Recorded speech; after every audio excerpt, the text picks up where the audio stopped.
Hello, good morning बेटा। हाँ, हमने बात की थी इवोल्यूशन के बारे में, ठीक है, कि इवोल्यूशन हुआ है और कैसे लाइफ ओरिजिनेट हुई, ठीक है, कौन कौन सी थ्योरी थी, इम्पोर्टेंट कौन सी थी या फिर मॉडर्न कौन सी थी, केमोजेनेटिक थ्योरी या केमिकल इवोल्यूशन, ठीक है, जिसमें केमिकल से इनऑर्गेनिक मॉलिक्यूल से लाइफ ओरिजिनेट हुई है। इसका एक्सपेरिमेंटल प्रूफ किसने दिया था?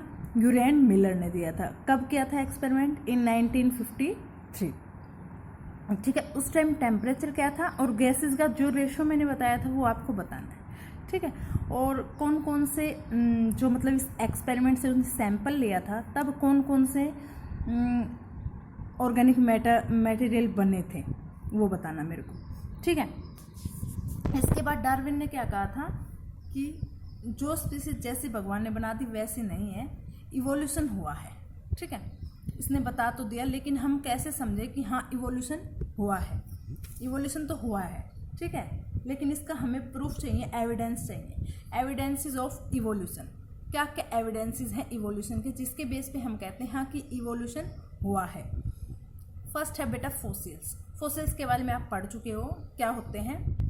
Remains of hard parts found in rock वगैरह में जो एनिमल्स के, प्लांट्स के जो हार्ड पार्ट्स हैं जो डिग्रेड नहीं हो पाते, वो उसमें क्या हो जाते हैं बेटा? इम्प्रिंट हो जाते हैं, रॉक्स में प्रेजर हो जाते हैं, और उनको देखकर हम पता लगा सकते हैं हाँ ये ऑर्गेनिज्म इस टाइम पे यहाँ पे था। टाइम का कैसे पता लगाएंगे? कार्बन डेटिंग के द्वारा, रेडियो एक्टिव डेटिंग के द्वारा। जैसे मान लो ये है ग्राउंड सरफेस, है ना, अर्थ का ग्राउंड सरफेस है और ये 5000 मीटर गहरी जगह, ठीक है। अब अगर हम इसकी खुदाई करें, डिगिंग करते जा रहे हैं, तो हमें यहाँ पे कुछ फोसिल्स मिल रहे हैं, ठीक है, यहाँ पे कुछ फोसिल्स मिल रहे हैं। जब ये फोसिल्स मिलते हैं तो हम कार्बन डेटिंग करते हैं, ठीक है। अच्छा, इस टाइम पे, इस जियोलॉजिकल इरा में या फिर इस जियोलॉजिकल टाइम पे ऐसा ऑर्गेनिज्म इस टाइप का रह रहा था, इससे आगे अगर हम देखें यहाँ तक इसके फोसिल्स मिल रहे हैं, ठीक है, लेकिन इससे आगे इस ऑर्गेनिज्म का कोई फोसिल नहीं मिल रहा है, ठीक है। तो हम क्या कहेंगे कि इस टाइप का ऑर्गेनिज्म इस एरा में, इस जियोलॉजिकल टाइम में इसने रहा है यहाँ पे या फिर अपना टाइम स्पेंड किया है, ठीक है। समझ आई बात? जैसे यहाँ पर हमें डायनासोर का इम्प्रेशन मिल गया, प्रेजर मिल गया, ठीक है, तो हम क्या कहते हैं कि आज से 1500 साल पहले या फिर लाखों साल पहले, हजारों साल पहले कौन राज करते थे? डायनासोर। किस बेस पे पता चला हमें? क्योंकि हमें डायनासोर के फोसिल्स मिले हैं, और फोसिल्स की फिर हमने क्या की है? रेडियो एक्टिव डेटिंग या कार्बन डेटिंग, जिससे हमें उसकी एज का पता लगाया कि किस टाइम पे वो यहाँ पे रह रहे थे। और जो लास्ट मिला, तो जो सबसे पहले मिला वो तो सबसे पुराना होगा, उसके बाद कोई मिला है और उनके बीच का टाइम है 300 साल, तो हम कहेंगे कि डायनासोर्स ने 300 साल इस धरती पर राज किया है, जो कि अब एक्सटिंक्ट हो चुके हैं। क्योंकि इस टाइप के ऑर्गेनिज्म, जो इम्प्रेशन हमें, जो रॉक में प्रेशर ऑर्गेनिज्म मिल रहा है डायनासोर टाइप का, वो हमें आज कहीं दिखाई नहीं दे रहा है, तो हम क्या कहेंगे? वो एक्सटिंक्ट हो चुका है, ठीक है। समझ आ रही है बात? और इन्हीं को हम क्या कहते हैं? फोसिल्स। कुछ फोसिल्स हैं जो आज के ऑर्गेनिज्म से मिलते जुलते भी हैं, या फिर कुछ कैरेक्टर्स उनके मिल रहे होते हैं आज के जो मॉडर्न ऑर्गेनिजम्स हैं उनके साथ, कुछ के बिल्कुल नहीं मिल रहे होते, बिल्कुल अलग स्पीसीज होती है, ठीक है। कुछ एक्सटिंक्ट, मैंने अभी बताया कि एक्सटिंक्ट हो चुके हैं, हमें मिले हैं फोसिल्स, लेकिन उनके अब कोई भी उनके जैसा नहीं है, तो हम क्या कहेंगे कि वो एक्सटिंक्ट हो चुके हैं। Restricted to certain geological time, वही बात कि कुछ ऑर्गेनिजम्स के हमें हार्ड पार्ट्स या फिर कुछ ऑर्गेनिजम्स के फोसिल्स मिले हैं और वो एक सर्टेन जियोलॉजिकल टाइम तक ही मिले हैं, उसके बाद हमें नहीं मिले, तो मतलब वो वहीं तक थे, वहीं पर उन्होंने क्या, वहीं तक वो रहे, या 300 साल ही रहे या 500 साल ही रहे, उसके बाद वो एक्सटिंक्ट हो गए, ठीक है। जियोलॉजिकल टाइम का कैसे पता चलेगा? डेटिंग के द्वारा, ठीक है। फोसिल्स क्या होते हैं समझ आ गया? अब अगर आपसे पूछ लिया जाए फोसिल्स एविडेंस, तो आप बता दोगे फोसिल्स होते हैं, लेकिन अगर मैं पूछूं पैलेंटियोलॉजिकल एविडेंसेस का क्या मतलब है, वही बात है बेटा, सेम फोसिल्स, जो रॉक में जो इम्प्रेशन होते हैं ऑर्गेनिजम्स को, हम उनको पैलेंटियोलॉजिकल एविडेंसेस भी बोल सकते हैं। ठीक है, study of the history of life on earth as based on fossils, fossils की स्टडी करना या फोसिल्स के बेस पे लाइफ हिस्ट्री की स्टडी करना, इसको हम बोलेंगे पैलेंटियोलॉजी। क्या बोलेंगे? पैलेंटियोलॉजी। और जो साइंटिस्ट स्टडी करता है उसको हम बोलेंगे पैलेंटियोलॉजिस्ट। क्या बोलेंगे? पैलेंटियोलॉजिस्ट। इंडिया का बीरबल साहनी एक फेमस पैलेंटियोलॉजिस्ट है, ठीक है, जिसके नेम पर लखनऊ में पैलेंटियो इंस्टीट्यूट भी है। ठीक है, फोसिल्स वाली बात समझ आई है ना। अब है कंपैरेटिव एनाटॉमी एंड मॉर्फोलॉजी। पहला एविडेंस तो हमें फोसिल्स दे देंगे और सबसे सॉलिड एविडेंस है, ठीक है, फोसिल्स का, कि हाँ कोई ऐसा ऑर्गेनिज्म है जो यहाँ पे रहा था इस टाइम पे और अब नहीं है, फोसिल्स हैं वो। ठीक है, मतलब वो एक्सटिंक्ट हो गए। और कुछ ऑर्गेनिज्म है जो सिमिलर कैरेक्टर्स में मिल रहे हैं, उनके साथ कैरेक्टर मिल रहे हैं, तो हम कहेंगे हाँ इस टाइप का ऑर्गेनिज्म रह रहा था लेकिन अब ये इस टाइप का बन गया है। तो ये क्या हुआ? इवोल्यूशन हुआ। वो थे बेटा फोसिल एविडेंसेस या पैलेंटियोलॉजिकल एविडेंसेस। अब दूसरे एविडेंसेस हम दे रहे हैं कंपैरेटिव एनाटॉमी एंड मॉर्फोलॉजी, मतलब ऑर्गेनिजम्स की एनाटॉमिकल स्ट्रक्चर्स में कंपेयर करें और उनके मॉर्फोलॉजिकल स्ट्रक्चर्स में कंपेयर करें।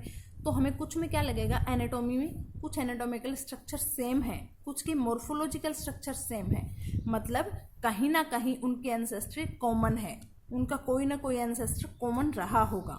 ठीक है, इसके बेस पे हम जैसे कहते हैं होमोलोगस ऑर्गन्स, 10th में आपने पढ़ा भी है। होमोलोगस ऑर्गन्स वो ऑर्गन्स होते हैं जिनका स्ट्रक्चर सेम होता है, ऑर्गेनिज्म डिफरेंट है, लेकिन उनका अगर वो होमोलोगस ऑर्गन का स्ट्रक्चर देखें, इंटरनल स्ट्रक्चर देखें, तो वो सेम है, लेकिन वो अपने अपने फंक्शन, अपने अपने नीड के अकॉर्डिंग डिफरेंट फंक्शन परफॉर्म कर रहे हैं। ठीक है, जैसे व्हेल, बैट, चीता और ह्यूमंस, इनकी फोरलिम का स्ट्रक्चर सेम है बेटा। ठीक है, लेकिन इनकी नीड डिफरेंट है। तो इनकी नीड डिफरेंट के कारण इनके फंक्शंस क्या है बेटा, डिफरेंट है। ह्यूमन अपने फोरलिम का काम क्या करता है, कुछ पकड़ने में, ठीक है, और चीता क्या करता है, दौड़ने में, बहुत तेज दौड़ने में फोरलिम, बैट फ्लाइंग में, व्हेल स्विमिंग में। ठीक है, तो सभी अपने फोरलिम का फंक्शन क्या कर रहे हैं, डिफरेंट परफॉर्म कर रहे हैं, लेकिन उनका एनाटॉमिकल स्ट्रक्चर बिल्कुल सेम है। और ऐसे ऑर्गन्स को हम बोलते हैं होमोलोगस ऑर्गन्स। ठीक है, और होमोलोगस ऑर्गन्स कौन से बेस पे हैं, डाइवर्जेंट इवोल्यूशन पे। किस इवोल्यूशन पे बेस्ड है, डाइवर्जेंट इवोल्यूशन पे, मतलब कोई कॉमन एंसेस्टर रहा है और उसने डाइवर्स कर दिया, इवोल्यूशन डाइवर्ट हो गई, एक एंसेस्टर से बहुत सारे ऑर्गेनिजम्स बन गई, डाइवर्स। ठीक है, HD से याद कर सकते हो, homologous organ based on divergent evolution, ध्यान रखना, SD से ध्यान कर लेना। इनका कॉमन एंसेस्टर रहा है, लेकिन इन्होंने अपने आप को अपने अपने डिफरेंट नीड्स के अकॉर्डिंग इन्होंने अपने आप को इवोल्व कर लिया है। ठीक है, इसका एग्जाम्पल एक तो ये हो गया forelimb of humans, cheetah, bat and whale. Second example है heart and brain of vertebrates. सभी वर्टेब्रेट्स का हार्ट और ब्रेन जो है कुछ ना कुछ सिमिलरिटीज शो कर रहा है। ठीक है, सभी ब्रेन्स में सेरेब्रम है, हार्ट में चैम्बर्स है, जैसे फिशेस में 2 चैम्बर्स, एम्फीबियंस में 3 चैम्बर्ड, बट बीच में हल्का सा पार्टीशन है, और मैमल्स और बर्ड्स में 4 चैम्बर्ड हार्ट। तो कहीं ना कहीं सिमिलरिटीज है बेटा, है ना। वर्टेब्रेट्स का हार्ट और ब्रेन ये क्या है, होमोलोगस ऑर्गन्स के एग्जाम्पल है। एग्जाम्पल जरूर ध्यान रखना है। एक ये प्लांट किंगडम से आ गया, thorns and tendrils of bougainvillea and Cucurbita. Bougainvillea के थॉर्न्स और कुकुरबिटा के टेंड्रिल्स होमोलोगस ऑर्गन्स। कैसे, दोनों के फंक्शन अलग है, लेकिन अराइज जहाँ से हो रहे हैं वो सेम है। थॉर्न्स भी किसका, स्टेम का मॉडिफिकेशन होते हैं, और कुकुरबिटा के जो टेंड्रिल्स है वो भी स्टेम के मॉडिफिकेशन होते हैं। तो हम क्या कहेंगे, ये दोनों होमोलोगस ऑर्गन्स है। हालांकि फंक्शन दोनों परफॉर्म अलग करते हैं। ये इसको क्लाइंबिंग के लिए हेल्प करता है, कुकुरबिटा में टेंड्रिल्स क्लाइंबिंग में हेल्प करता है, बोगनविलिया में थॉर्न्स इसको प्रोटेक्शन में हेल्प करते हैं। और हाँ ठीक है, तो ये भी क्या है बेटा, होमोलोगस ऑर्गन्स। होमोलोगस ऑर्गन समझ आए, same structure but function different according to their need. और ये कौन से एवोल्यूशन पे बेस्ड है? डाइवर्जेंट एवोल्यूशन पे। Now analogous organs. Analogous organs बेटा वो ऑर्गन्स जिनका एनाटॉमिकल स्ट्रक्चर डिफरेंट है। अगर इंटरनल स्ट्रक्चर देखेंगे तो वो बिल्कुल नहीं सेम है, लेकिन उनका फंक्शन क्या है बेटा? सेम। वो फंक्शन सेम परफॉर्म कर रहे हैं। उन ऑर्गन्स को हम क्या बोलेंगे? Analogous organs. और ये बेस होता है कन्वर्जेंट इवोल्यूशन पे। मतलब ये कोई भी ऑर्गेनिज्म है, ठीक है, इसका भी फंक्शन सेम है, इसका भी सेम है, इसका भी सेम है, कॉमन एंसेस्टर की ओर जा रहे हैं, लेकिन कॉमन एंसेस्टर की ओर जा रहे हैं, लेकिन इनका एनाटॉमिकल स्ट्रक्चर क्या है? बिल्कुल डिफरेंट है। फंक्शन क्या है? सेम। कौन से किस इवोल्यूशन पे बेस है? Convergent evolution. एसी से याद कर लेना, एसी, ठीक है, एचडी एसी।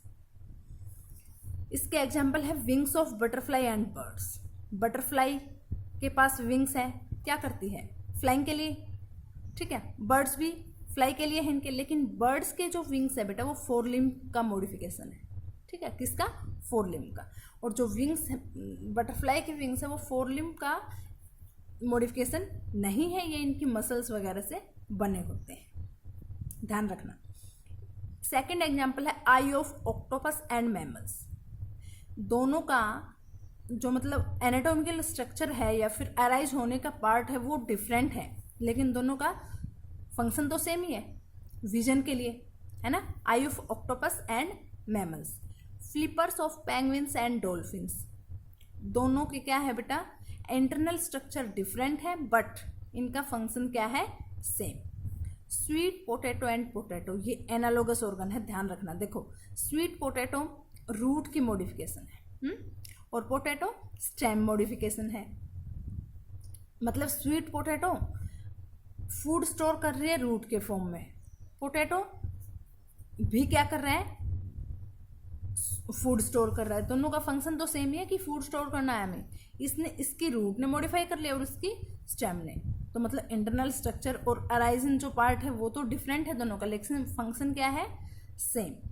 तो क्या कहेंगे हम? ये एनालॉगी ऑर्गन से या एनालॉगस ऑर्गन से। और एनालॉगस ऑर्गन्स कौन से एवोल्यूशन पे बेस्ड है? कन्वर्जेंट एवोल्यूशन, ठीक है। इसके बाद है बेटा बायोकेमिकल एविडेंसेस। फॉसिल एविडेंसेस हो गया। इसके बाद कंपैरेटिव एनाटॉमी एंड मोर्फोलॉजी, मतलब एनाटॉमिकल स्ट्रक्चर देख के, मोर्फोलॉजिकल स्ट्रक्चर देख के हम बताएंगे कि कुछ ना कुछ लिंक रहा है इनमें, ठीक है, जिससे हम कह सकते हैं हाँ इवोल्यूशन हुआ है। थर्ड है बेटा बायोकेमिकल एविडेंसेस। आपको पता है जीन्स और प्रोटीन्स, जेनेटिक मटेरियल सभी में सेम है, ठीक है। और कुछ कंजर्ड सीक्वेंसेस हैं जीन्स की या न्यूक्लियोटाइड्स की, कंजर्ड सीक्वेंसेस है जो सभी में लगभग सभी में है प्रेजेंट, ठीक है। मैं कहूँ कि फिश और ह्यूमंस की 2% जीन की सीक्वेंसेस सेम है, ठीक है। रेप्टाइल्स के 5% है, बर्ड्स की 7% है। तो मतलब बर्ड्स और ह्यूमंस में कुछ ना कुछ लिंक रहा है जो इनकी कंजर्ड सीक्वेंसेस थोड़ी सी ज़्यादा मैच कर रही है। और आपको पता है जेनेटिक कोडोन्स तो यूनिवर्सल होते हैं और सभी में जेनेटिक मटेरियल भी डीएनए होता है, जिस बेस पे हम कह सकते हैं कि आपस में कोई ना कोई लिंक जरूर रहा है इन सभी ऑर्गेनिजम्स में, ठीक है। इसके बाद एक बात और सुनो बेटा, मैन अपने फायदे के लिए, है ना, एग्रीकल्चर में पेट्स के क्रॉस ब्रीडिंग करवा के क्या करता है? नई ब्रीड कर लेता है क्रिएट, है ना, हाइब्रिड, जैसे डॉग्स की, है ना, राइस की, गेहूं की। जब ह्यूमन 100 साल में 500 साल में कोई नई ब्रीड तैयार कर सकता है तो नेचर क्यों नहीं? समझ आ रही है बात? इसके बाद फोर्थ है बेटा कनेक्टिंग लिंक। कनेक्टिंग लिंक मतलब the living organism which possess characters of 2 different groups of organism. एक कोई ऑर्गेनिज्म है जिसके पास 2 ग्रुप के ऑर्गेनिजम्स के दोनों के कैरेक्टर हैं अपने पास, तो हम क्या कहेंगे? ये कनेक्टिंग लिंक का काम कर रहा है इन दोनों ग्रुप के ऑर्गेनिजम्स के बीच में, करता है ना। जैसे यूग्लिना, प्रोटिस्टा है एक यूग्लिना, और ये प्लांट्स और एनिमल्स के बीच में कनेक्टिंग लिंक है। कैसे?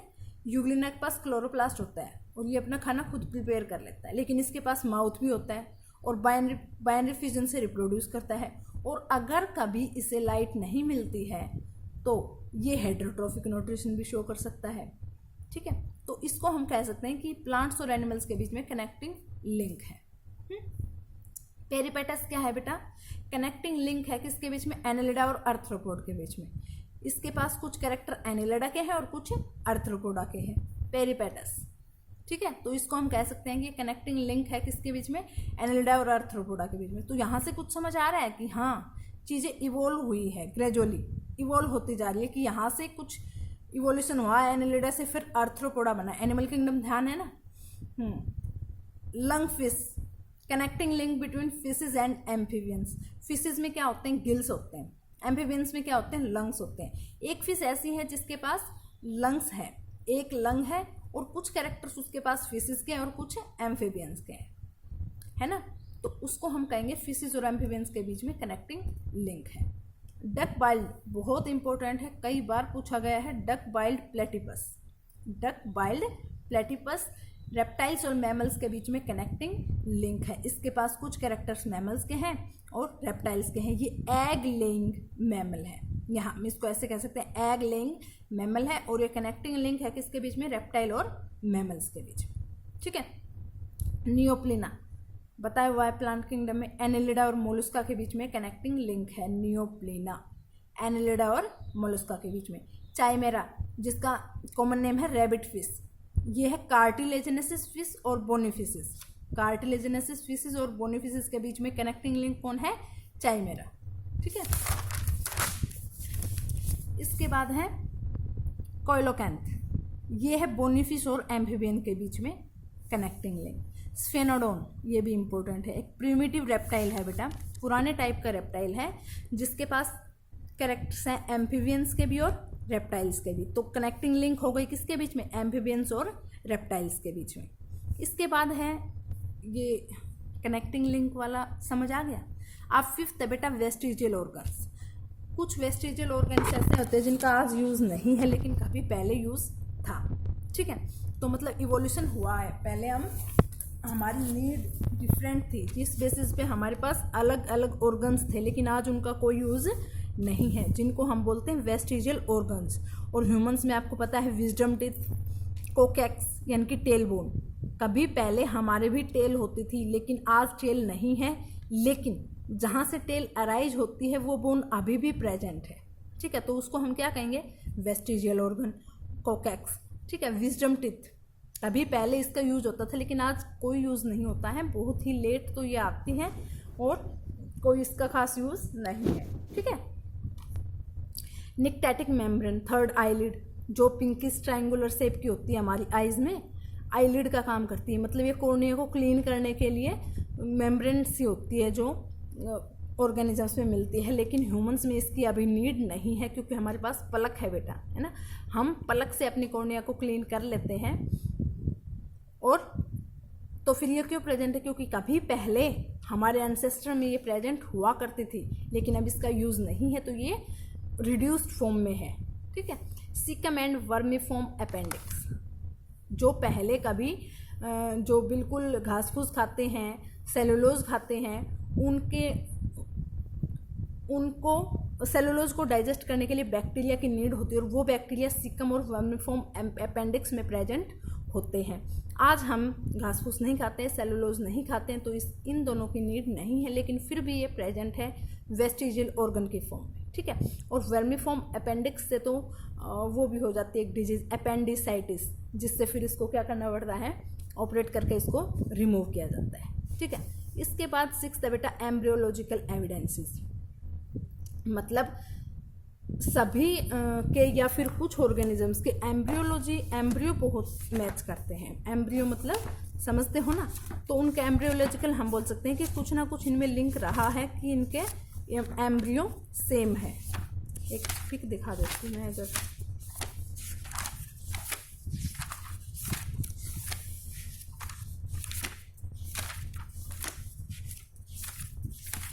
ये देखो,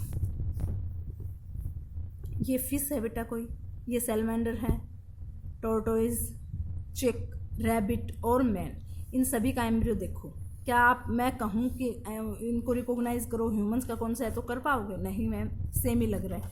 लेकिन ये फर्स्ट ट्राइमेस्टर होता है, सेकंड ट्राइमेस्टर और थर्ड ट्राइमेस्टर। लेकिन अगर थोड़े दिनों के बाद एम्ब्रियो जब डेवलप हो रहा होता है, इसके ऑर्गन बन रहे होते हैं, तो फिश और सैलमेंडर क्या लग रहा है कि ये दोनों सेम लग रहे हैं। लेकिन यहाँ पे चिक, रैबिट, मैन और टोर्टोइज, इनमें भी कुछ डिफरेंसेस हैं, बट सिमिलरिटीज़ भी दिख रही है। और ये इस पीरियड में ये दोनों बिल्कुल डिफरेंट हो गए, यहाँ से भी डिफरेंसेस आने स्टार्ट हो गए, लेकिन रैबिट और मैन में यहाँ भी हमें कुछ सिमिलरिटीज़ दिखाई दे रही है ना। तो एम्ब्रियोज के देख के, मतलब डेवलपमेंट ऑफ स्टेज देख के हम पता लगा सकते हैं ना, कह सकते हैं कि कुछ ना कुछ रिलेशन रहा है, कि ये एक जैसे बने थे पहले, ठीक है, जो एम्ब्रियो में अपने आप को शो करते हैं। ये फ्रॉग है बेटा। फ्रॉग आपको पता है, फ्रॉग में डायरेक्ट डेवलपमेंट नहीं होता, यानी कि उसमें क्या बनता है, लार्वा बनता है, और उस लार्वा को हम क्या बोलते हैं, टैडपोल, ठीक है। तो जो टैडपोल होता है ना, उसके पास टेल भी होती है, गिल्स भी होते हैं, मतलब फिश वाले कैरेक्टर्स होते हैं इसमें। और जब ये टैडपोल से अडल्ट फ्रॉग बनता है तो इसकी टेल भी रिड्यूस गायब हो जाती है और गिल्स भी गायब होके लंग्स आ जाते हैं, होते हैं कि नहीं। तो मतलब फ्रॉग एम्फीबियंस कहाँ से आए हैं, फिशिज से। कुछ ना कुछ लिंक रहा है इनमें, मतलब इवोल्यूशन हुआ है फिशिज से, जिससे कि एम्फीबियंस बने हैं, है ना। तो हम यहाँ से कह सकते हैं। अच्छा, एक और रह गया बेटा, नेचुरल सिलेक्शन वाला, ठीक है, वो मैं कल करवाऊंगी। और एक और रह गया, मतलब एविडेंसेस में एक रह गया, ठीक है। आगे हैं टॉपिक्स तो और भी, चलो कुछ भी ना समझ आए तो पूछ लेना। Thank you.